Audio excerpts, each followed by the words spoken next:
सच्चा प्यार क्या होता है? हमें कैसे पता लगेगा कि हमें किसी से सच्चा प्यार है? अट्रैक्शन और प्यार में क्या अंतर होता है? क्या हम कभी प्यार महसूस नहीं कर सकते? मुझे मेरी सोलमेट कैसे मिलेगी या मिलेगा? प्यार में हमेशा धोखा क्यों मिलता है? आपके इन सवालों के जवाब आज मैं आपको इस छोटी सी कहानी में देने वाला हूँ। ये छोटी सी कहानी आपको बताएगी कि सच्चा प्यार क्या है और आप इसे अपने जीवन में कैसे ला सकते हैं। ये कहानी एक फकीर बैरागी की है। उसकी हालत कुछ ऐसी होती है कि उसके शरीर पर जो कपड़े होते हैं वे सैकड़ों जगह से फटे होते हैं। उसके हाथ में एक भिक्षा पात्र होता है जिसमें भिक्षा मांगकर वह अपना पेट भरता है। एक बार एक व्यक्ति जंगल में कुछ ढूंढ रहा होता है। उसकी मुलाकात उस फकीर से होती है। फकीर उस व्यक्ति से पूछता है, क्या हुआ भाई, तुम बड़े परेशान नजर आ रहे हो। वह व्यक्ति कहता है, दरअसल मेरी एक कीमती चीज गुम हो गई है और कई दिनों से मैं उसे खोज रहा हूं, परंतु वह मुझे मिल नहीं रही। फकीर मुस्कुराता है। उसके चेहरे पर झुर्रियां पड़ी होती हैं, पर उसकी मुस्कान में एक अलग ही तेज होता है।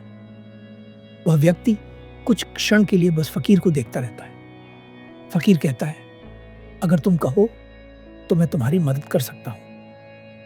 वह व्यक्ति सोचता है, मुझे 3 दिन हो गए ढूंढते ढूंढते, तो यह फकीर क्या करेगा। फकीर कहता है, तुम जो सोच रहे हो वह ठीक है, लेकिन मैं सच में तुम्हारी कीमती चीज ढूंढ सकता हूं। वह व्यक्ति चौंक जाता है और सोचता है, इसे मेरे मन की बात कैसे पता चली।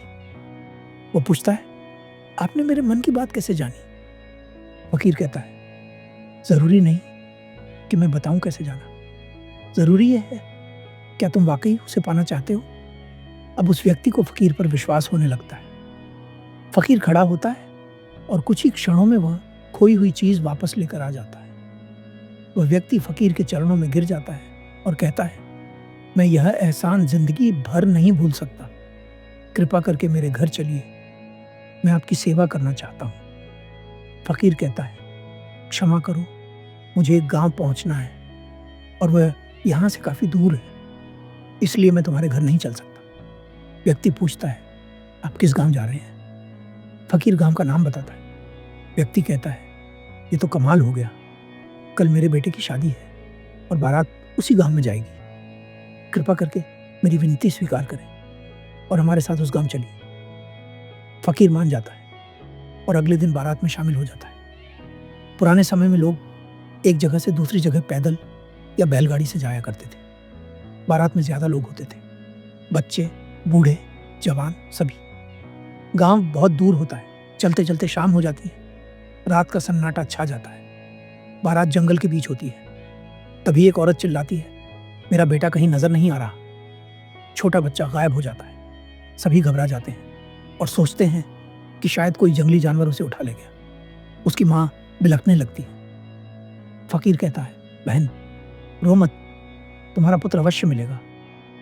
फकीर अकेला आगे बढ़ जाता है। लोग सोचते हैं, बड़ा मतलबी इंसान है, हमें छोड़कर चला गया। कुछ दूर जाकर वह रुकता है। अचानक शेर की तेज दहाड़ सुनाई देती। लोग देखते हैं, एक शेर बैठा है और बच्चा उसके सामने खड़ा है। सब समझ जाते हैं, अब कुछ नहीं हो सकता। फकीर शेर की ओर बढ़ता है। लोग चौंकते हैं, क्या ये मरना चाहता है। फकीर शेर के सामने जाकर खड़ा हो जाता है। बच्चे को गोद में उठा लेता है। शेर दहाड़ता है लेकिन हमला नहीं करता। फकीर उस शेर के पैर में फंसा एक कांटा निकाल देता है। शेर की दहाड़ थम जाती है। लोग समझते हैं वो शेर हमला करने के लिए नहीं दहाड़ रहा था, वो दर्द में था। फकीर उसका दर्द मिटा देता है। शेर जैसे फकीर को धन्यवाद कहकर चला जाता है। ये कहानी सुनने में नाटकीय लगती है, पर इसका संदेश गहरा है। सच्चे प्यार की सबसे ऊंची स्थिति करुणा होती है। सच्चा प्यार वो होता है जिसमें कोई स्वार्थ, दिखावा या अहंकार नहीं होता। एक गाने में लाइन है, मैं तेरी खैर मंगदा, मैं मंगा ना कुछ और। मतलब मैं तेरी भलाई चाहता हूं, बाकी मुझे कुछ नहीं चाहिए। पर कई लोग ऐसा कहकर अपने अहों को संतुष्ट करते हैं। वो दिखाना चाहते हैं कि देखो तुमने मुझे छोड़ा और फिर भी मैं तुम्हारी खैर चाहता हूं। लेकिन फकीर ने जो किया वो दिखावे के लिए नहीं था, उसने अपनी जान की परवाह किए बिना एक इंसान, एक शेर, दोनों के दर्द को मिटाया। अब आप सोच रहे होंगे, क्या हम ऐसे बन सकते हैं? बिल्कुल बन सकते हैं। पर ध्यान रखना, तुम्हें फटे कपड़े पहनने या भिक्षा मांगने की जरूरत नहीं है। जरूरत है अपने संत अहंकार को छोड़ने की। भीतर से उस फकीर जैसे बनो। और याद रखो, प्यार बोला नहीं जाता, महसूस किया जाता है।